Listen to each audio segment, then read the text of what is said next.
And the logic goes something like this.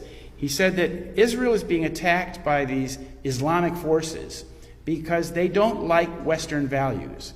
And he said Israel is a piece of the West, basically, and therefore the entire West is being hit by this. So therefore the West needs to come to the aid of the outpost of Israel. And this is the same logic they use today. The father of terrorism, our modern concept of modern day terrorism actually started in Israel. And the nation was founded in 1948 very much on the back of international terrorism. And in 1974, a British journalist asked Menachem Begin, the man with the glasses, he asked him, how does it feel in the light of all that's going on to be the father of terrorism in the Middle East? And Menachem Begin, who is from Russia, said, in the Middle East, he said, in all the world. So he was taking upon himself the mantle of being the father of terrorism. He had no qualms about that. And the man in the foreground is, of course, the Prime Minister of Israel, Bibi Netanyahu, who is today the head of the same party that Mr. Begin started back in 1973.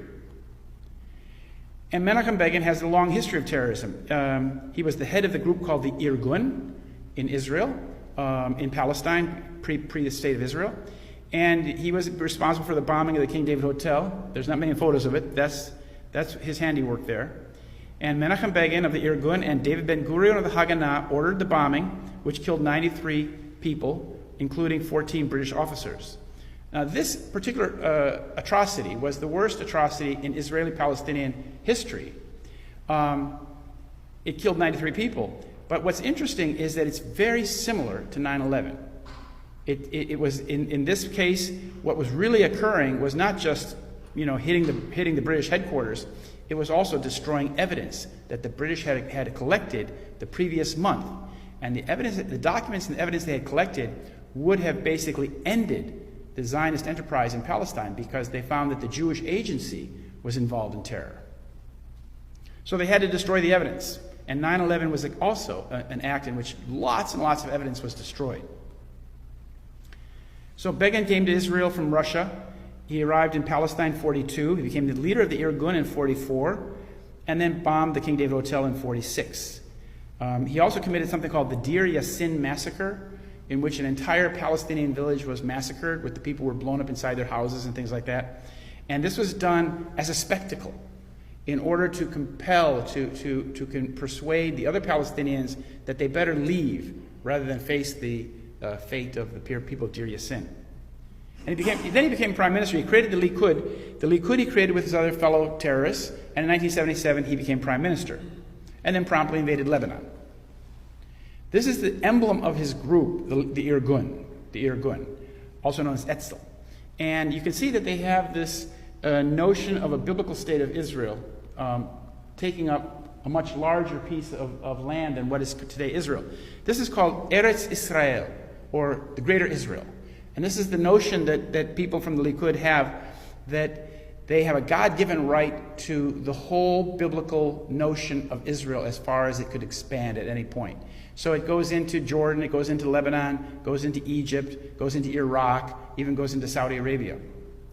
And as you can see on this emblem, it says in Hebrew at the top, Rak Kach, meaning only thus. The only solution is the gun.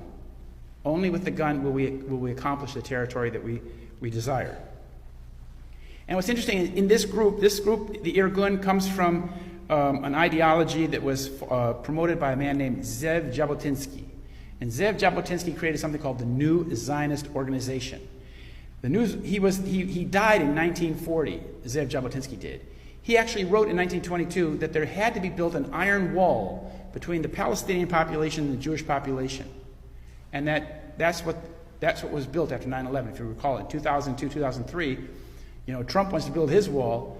Well, Mr. Ariel Sharon built his wall across the Holy Land. So if you go to Bethlehem today or Jerusalem, or if you go to the West Bank, you'll see this big wall. It's 40 times longer than the Berlin Wall and twice as high. Well, what happened when Mr. Jabotinsky died in New York City is Bibi Netanyahu's father took over that organization in New York City. And his name was Ben-Zion Milakovsky Netanyahu. So Bibi Netanyahu, the Prime Minister of Israel, has been raised in this ideology. And this is what they aspire to. This is called What Israel's Future Borders Will Look Like. It's from an Israeli website. And Menachem Begin said after the partition plan in 1947, when the United Nations tried to partition Palestine, Menachem Begin said, "The partition of Palestine is illegal. Jerusalem was and will forever be our capital.